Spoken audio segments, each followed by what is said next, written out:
तो hi guys, welcome to channel. और finally Kantara legend chapter 1 theatres में रिलीज हो चुके हैं। हाँ, थोड़ा लेट हो गया रिव्यू डालने के लिए, थोड़ा पर्सनल इश्यू से, लेकिन क्या फ़र्क पड़ता है क्योंकि ऐसे पिक्चर कौन रिव्यू देख के जाता है पिक्चर देखने के लिए। फैंस तो डेफिनेटली पहले ही जाएंगे। लेकिन इस वीडियो में मैं बताऊंगा कि जो चीज़ें मुझे पसंद आई और जो चीज़ें मुझे पसंद नहीं आई। लेकिन अभी थोड़े रिकैप करते हुए, जब कांतारा पहली पार्ट आई थी 2022 में, जब वो पिक्चर रिलीज हुई थी तो लोगों ने बहुत पसंद किया था और पूरे पिक्चर के बजाय लास्ट के 15-20 मिनट जो क्लाइमैक्स था उसके बारे में ज़्यादा बात कर रहे थे पिक्चर के बारे में। हाँ, कांतारा एक डेफिनेटली एक अलग हटके पिक्चर थी। एक कर्नाटका में एक रूटेड स्टोरी बताई गई थी, लेकिन जो भूतकोला और जो रिचुअल्स दिखाए गए थे और जो लास्ट का क्लाइमैक्स था उसकी वजह से लोग ज़्यादा बात कर रहे थे। पिक्चर की कहानी आई थिंक ठीक ठाक थी, लेकिन स्क्रीन प्ले भी ठीक ठाक था, लेकिन पूरे कोई पिक्चर के बारे में बात नहीं कर रहा था, ओनली क्लाइमैक्स के बारे में बात कर रहा था। लेकिन उस पिक्चर ने एक हिस्ट्री क्रिएट कर दी थी और ऋषभ शेट्टी जो राइटर, डायरेक्टर, एक्टर थे पहले पिक्चर के, इसमें भी वही है। लेकिन क्या जो मैजिक पहले कांतारा ने क्रिएट किया था क्या इसमें भी किया है? तो हाँ भाई, डेफिनेटली किया है। And Rishabh Shetty does it again, क्योंकि जो भी सीक्वल्स होते हैं आई थिंक जो पहले पार्ट का वो मैजिक वो क्रिएट नहीं कर पाते, जो सक्सेस क्रिएट नहीं कर पाते। लेकिन कांतारा चैप्टर 1 ने एक सीक्वल का नाम रखा है और पहले पार्ट से भी बहुत कुछ अलग करके दिखाया है। And I think Rishabh Shetty ने भी नोट डाउन किया है और पब्लिक का सुना है पहले पार्ट देखने के बाद कि क्या क्या होना चाहिए। जैसे कि पहले पार्ट में जहाँ पर वो रिचुअल्स थे, जो भूतकोला हो रहा था, कर्नाटका के लोगों को पता था, नॉर्थन साइड में उस साइड किसी को पता नहीं था। तो सेकेंड पार्ट में कैसे स्टार्ट हुआ, क्यों ऐसे रिचुअल्स होते हैं, इसके बारे में पूरी एक बैक स्टोरी दी गई है। सो बहुत ही स्मार्टली डन था। तो अभी कांतारा चैप्टर 1 की थोड़ी कहानी के बारे में बात करें तो पिक्चर की स्टार्टिंग ऐसे स्टार्ट हुई थी कि जो ये शिवा था पहले पार्ट का, जहाँ पर उसके बाप जंगल में जाके गायब होते हैं, वो कैसे गायब होते हैं और उनकी पहले पूर्वजों की कहानी वहां से स्टार्ट होती है। कैसे देव इस धरती पे आए, किन्होंने उनको भेजा,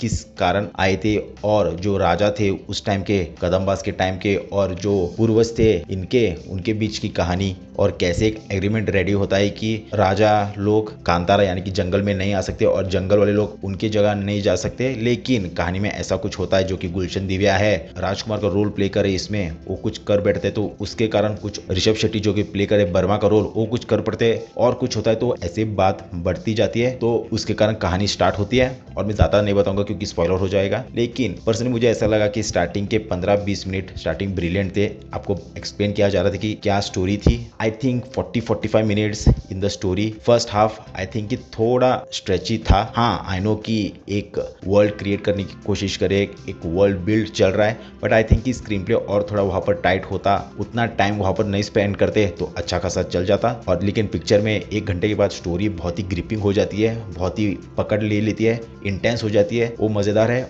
और एक एक्शन सीक्वेंस भी है जहाँ पर रथ एक गली से लेके जा रहे, बहुत ही बढ़िया शूट किया गया। And after seeing that I was like कि ये कैसे किया भाई। और कांतारा पहली पार्ट जो बनी थी 16 करोड़ में, ये सेकंड पार्ट बनी है 125 करोड़ में। एंड पिक्चर देखने के बाद ऐसा लगता नहीं कि भाई 125 करोड़ की पिक्चर है, क्योंकि जहां पर आजकल 400-500 करोड़ पिक्चर में ऐसे फूके जा रहे हैं और जो आउटकम निकल के आता है it is really disgusting and bad. लेकिन after seeing Kantara I was like कि ये पिक्चर आई थिंक ऐसा लगता है कि 500-600 करोड़ इसका बजट होगा यार। और जब पता चले कि जहां पर 125 करोड़ इसका बजट है, आई वाज लाइक कि ब्लोन अवे यार। एंड ज्यादा विजुअल इफेक्ट्स का यूज नहीं किया गया। विजुअल इफेक्ट्स है, सीजीआई का ब्लेंड है उसके साथ, लेकिन ज्यादा से ज्यादा प्रैक्टिकल शूटिंग की गई है, प्रैक्टिकल लोकेशंस थे। और इनको सेट नहीं मिल रहा था कि इतना बड़ा जो कदम्बा डायनेस्टी का जो एक सेट लगाना था, एक किंगडम का सेट लगाना था, उनको नहीं मिला। लेकिन उनने कर्नाटक में एक पहाड़ों पे 25 एकड़ का लैंड में अपना एक सेट लगाया, वो ब्रिलियंट था। और प्रोडक्शन क्वालिटी क्या लग रही थी भाई। ऐसे पिक्चर देखने में मजा आता है जहां पर एक ग्रीन स्क्रीन नहीं है भाई कि ग्रीन स्क्रीन लगा दिया और एक्टर्स को सामने खड़ा कर दिया एक्टिंग करने, नहीं था। प्रैक्टिकल लोकेशन से, प्रैक्टिकल शूट थी, प्रैक्टिकल एक्शन सीक्वेंसेस थे। डेफिनेटली वीएफएक्स से उसका एनहांस कर दिया गया था, वो बढ़िया था।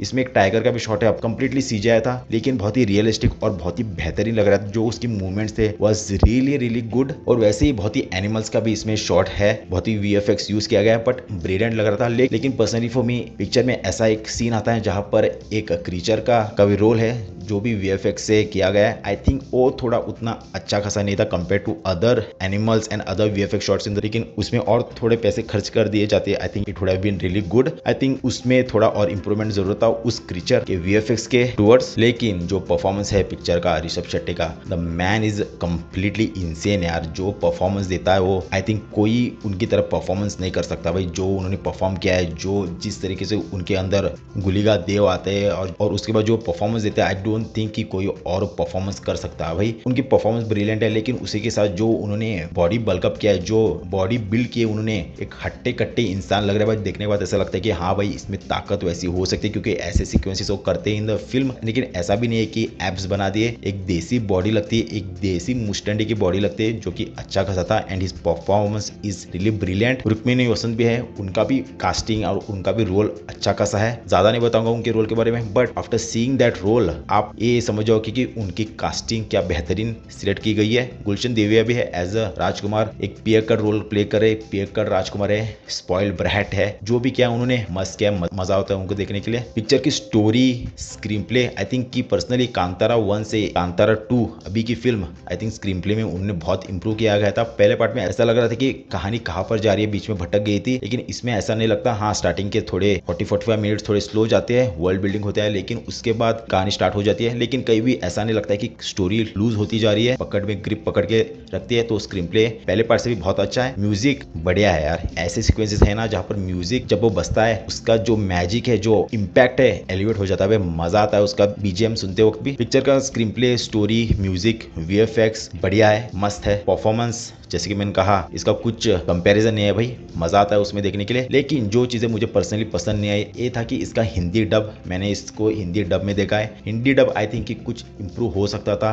आई थिंक कि बहुत ही लाइटली इसको हिंदी डब में कर दिया गया है, क्योंकि ऐसे कुछ लाइन्स है ना, ऐसे लगता है कि उस जमाने में भी ऐसे बोलते नहीं होंगे यार, क्योंकि ऐसे लाइन्स है कि लंगोट में आग लग गई, बहन के टक्के, ऐसे मतलब कुछ कुछ लाइन्स है भाई। तो मजा नहीं आता देखने में, तो मुझे वो मजा नहीं आया देखने में। और बहुत ही फनी सीन्स है जहाँ पर जरूरत भी नहीं है, सच में जरूरत थी वहां पर हंसना आता है, लेकिन बहुत सारे है सीरियस मोमेंट्स में भी है, और ऐसे कुछ लाइंस भी है ना जो मुझे हंसने को नहीं आया, और ऐसा लगा कि इसकी कोई जरूरत नहीं थी, फोर्सफुल लग रहा था। और बहुत सारे सीक्वेंस में ऐसा था। सो आई थिंक कि जो फनी वन लाइनर्स थे, जो गैग्स को प्रेजेंट करने की कोशिश करते in the serious situation, were really not needed. और ये मुझे बात पता चलनी चाहिए कि जो सोल्जर्स है इस पिक्चर में, ऐसा लग रहा था कि कोई टी-शर्ट के ऊपर आर्मर पहन रहे हैं। मैंने पिक्चर देखने के बाद थोड़ा रिसर्च किया, लेकिन उतनी ज्यादा क्लियरिटी मिली नहीं। जिन लोगों को पता है क्या उस जमाने में ऐसे यूनिफॉर्म पहनते थे, ऐसे कपड़े पहनते थे सोल्जर्स, डेफिनेटली कमेंट सेक्शन में बताएगा। मुझे तो ऐसा लग रहा था कि भाई टी-शर्ट के ऊपर आर्मर पहन रहे थे। I could be really wrong, लेकिन जिन लोगों को भी पता है डेफिनेटली कमेंट सेक्शन में बताएगा। So the Kantara chapter 1 movie is complete immersing movie यार।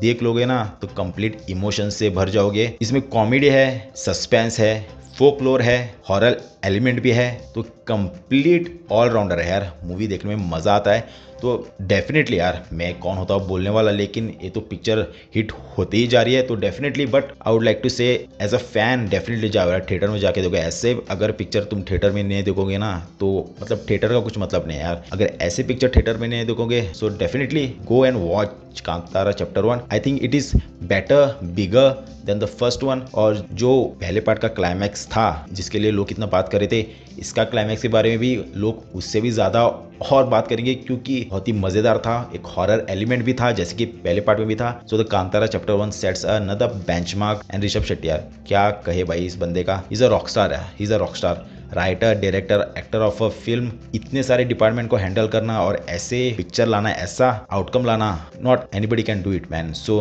Huge respect to him. So that was my honest review of Kantara chapter 1। अगर ऐसे ही ऑनेस्ट मूवी रिव्यूज आपको देखना पसंद है तो चैनल को सब्सक्राइब कर दीजिए, वीडियो को भी थम्स अप दे दीजिए। Thank you so much watching, bye bye, take care.